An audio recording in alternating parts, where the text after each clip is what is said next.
One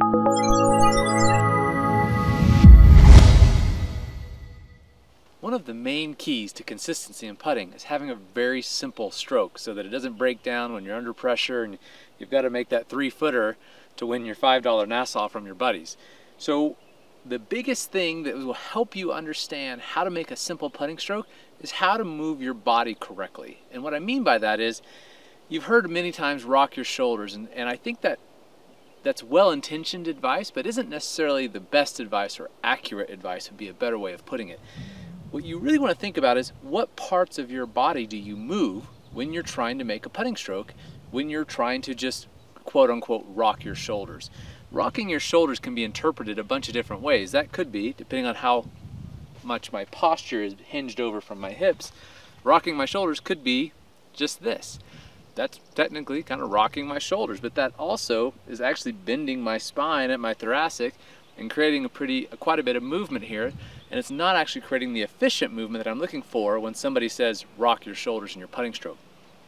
What you really should be thinking about is moving your shoulder blades. Yep, that's these bony parts back here in your back, and what you want to think about is gliding them across your body, kind of like this. So your right shoulder blade is going to go in, and then your left shoulder blade is going to go in.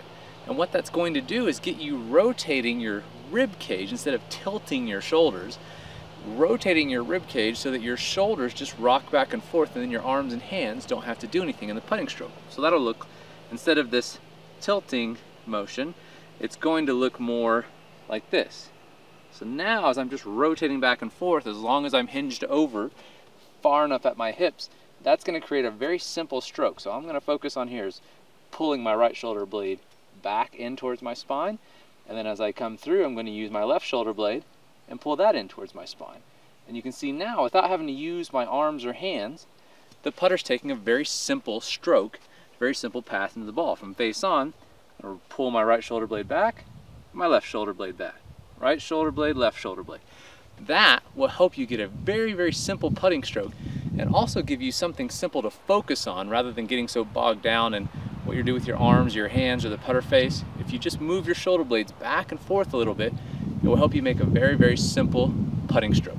Now, part of the key to that is having a proper grip. So if you don't understand what a proper putting grip is to work with this very simple pendulum putting motion, click the link in the description or on the video screen you see now, and that will take you to a video that walks you through how to get a perfect grip in your putting stroke.